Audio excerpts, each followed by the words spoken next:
नमस्कार। आज हम बात करने वाले हैं एक ऐसी कहानी की जो कई लोगों के रोंगटे खड़े कर लेती है। The exorcist. जी हाँ, बहुत ही जानी मानी कहानी है ये। बिल्कुल। एक 12 साल की बच्ची है, रेगन मैकनील, वॉशिंगटन डीसी में, और उसके साथ कुछ बहुत ही अजीब और डरावना होने लगता है। हाँ, और कहानी इसी के इर्द गिर्द घूमती है, शैतानी कब्जा और फिर उसे छुड़ाने की कोशिशें। हमारे पास इससे जुड़े कुछ अंश हैं, तो आज हम इसी पर थोड़ी गहरी चर्चा करेंगे। समझने की कोशिश करते हैं कि ये कहानी सिर्फ डराती ही क्यों नहीं, बल्कि आस्था और मनोविज्ञान पर भी सवाल खड़े करती है। सही कहा, ये सिर्फ एक सुपरनैचुरल हॉरर स्टोरी नहीं है। इसमें विश्वास, शक, विज्ञान और इंसानी भावनाओं का एक गहरा टकराव है। हाँ, तो शुरुआत होती है जॉर्जटाउन में रेगन के बर्ताव में बदलाव से। वो हिंसक होने लगती है ना? हाँ बिल्कुल, हिंसक गुस्सा, फिर अजीब अजीब आवाजें निकालना, ऐसी भाषाएं बोलना जो उसने कभी सीखी ही नहीं। और उसकी माँ क्रिस मैकनील, वो तो एक जानी मानी एक्ट्रेस हैं, वो पहले क्या सोचती हैं? मतलब उन्हें क्या लगता है? देखिए, शुरुआत में तो कोई भी माँ यही सोचेगी। क्रिस को लगता है कि शायद कोई न्यूरोलॉजिकल या साइकोलॉजिकल प्रॉब्लम है। वो उसे अच्छे से अच्छे डॉक्टर्स के पास ले जाती हैं। मनोचिकित्सक वगैरह भी देखते हैं? जी हाँ, मनोचिकित्सक भी। लेकिन दिक्कत ये है कि कोई भी डॉक्टर या साइकाइट्रिस्ट वो रेगन के लक्षणों का कोई स्पष्ट कारण नहीं ढूंढ पाते। सारे टेस्ट्स, सब कुछ नॉर्मल आता है। लेकिन लक्षण तो बढ़ते जाते हैं। हाँ, और वो भी बहुत तेजी से। असामान्य ताकत आ जाती है उसमें, शरीर में अजीब बदलाव होने लगते हैं। मतलब हालात बद से बदतर होते जाते हैं। और यहीं पर विज्ञान एक तरह से फेल हो जाता है। बिल्कुल। जब सारे डॉक्टरी इलाज नाकाम हो जाते हैं, तब क्रिस, जो कि शायद पहले बहुत धार्मिक नहीं थी, वो थक हार कर कैथोलिक चर्च की मदद लेने पहुंचती हैं। और वहां वो मिलती है फादर डेमियन कैरस से। ये कैरेक्टर बहुत दिलचस्प है। हाँ, बहुत। फादर कैरस एक जेजुएट पादरी हैं, लेकिन साथ ही एक ट्रेन्ड साइकियाट्रिस्ट भी हैं। और वो खुद भी उस वक्त थोड़े अपनी आस्था को लेके जूझ रहे होते हैं। उनकी माँ की हाल ही में मौत हुई होती है। तो वो एक तरह से शक और विश्वास के बीच फंसे हुए हैं। एग्जैक्टली। वो रेगन की जांच करते हैं। एक साइकियाट्रिस्ट के तौर पर वो पहले वैज्ञानिक वजह तलाशते हैं, लेकिन जो चीजें वो देखते हैं वो उनके तर्क और विज्ञान से बिल्कुल परे होती हैं।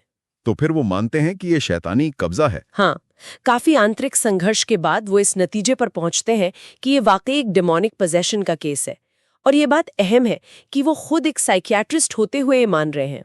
इसके बाद चर्च क्या करता है? मतलब क्या वो एग्जॉर्सिज्म के लिए तैयार हो जाता है? जी, चर्च फिर फादर लैंकेस्टर मैरिन को बुलाता है। फादर मैरिन एक अनुभवी एक्सोर्सिस्ट है, काफी उम्रदराज। अच्छा, और उनका इस शैतान से पहले भी सामना हो चुका है शायद इराक में?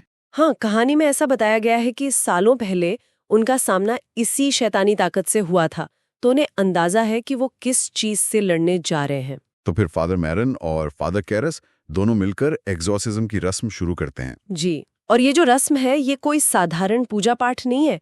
ये एक भयानक, थका देने वाली एक आध्यात्मिक लड़ाई है। आस्था और बुराई की सीधी टक्कर। इसमें काफी ड्रामा और टेंशन होता होगा। बहुत ज्यादा।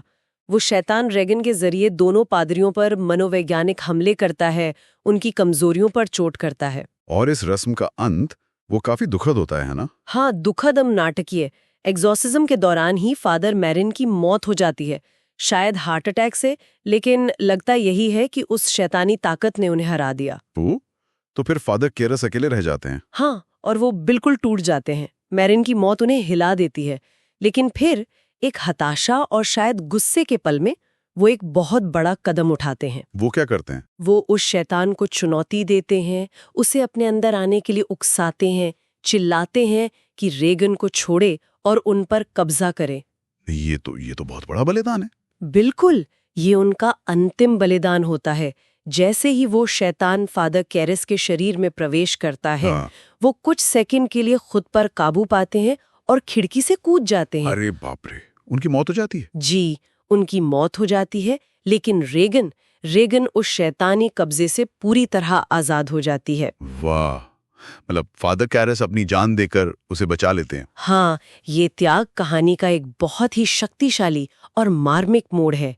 ये सिर्फ रेगन को बचाना नहीं था, शायद ये फादर कैरस के अपने अंदरूनी संघर्ष, उनके अपराध बोध का भी एक समाधान था। और कहानी के आखिर में रेगन का क्या होता है? रेगन बिल्कुल ठीक हो जाती है, नॉर्मल, और उसे उस भयानक दौर का कुछ भी याद नहीं रहता। क्रिस मैकनील जाहिर है उन पादरियों की बहुत आभारी होती हैं। तो ये कहानी सिर्फ डराती नहीं बल्कि कई गहरे विषयों को भी छूती है। हाँ बिल्कुल, अच्छाई और बुराई का संघर्ष तो है ही, साथ में आस्था की ताकत, विज्ञान की सीमाएं, दुख, अपराध बोध, ये सारे मनोवैज्ञानिक पहलू भी बहुत मजबूती से उभरते हैं। और ये कहानी आई थी नॉवल के रूप में 1971 में और फिर फिल्म बनी 1973 में। और तब से लेकर आज तक ये सबसे डरावनी और प्रभावशाली हॉरर कहानियों में गिनी जाती है। हाँ, इसका कल्चरल इम्पैक्ट बहुत जबरदस्त रहा है। इसमें हॉरर फिल्मों को देखने का नजरिया ही बदल दिया। सही कहा, ये सिर्फ एक कहानी नहीं बल्कि मानवीय हालत, विश्वास की जटिलताओं और अनदेखी ताकतों के बारे में सोचने पर मजबूर करती है। यहाँ एक बात सोचने वाली है जो मुझे हमेशा हैरान करती है। आज के इस वैज्ञानिक युग में भी जहां हम हर चीज का तार्किक जवाब ढूंढते हैं, वहां द एक्सोर्सिस्ट जैसी कहानी जो शैतानी कब्जे और आस्था की शक्ति पर आधारित है, वो आज भी दशकों बाद लोगों को इतना क्यों डराती है, इतना क्यों आकर्षित करती है।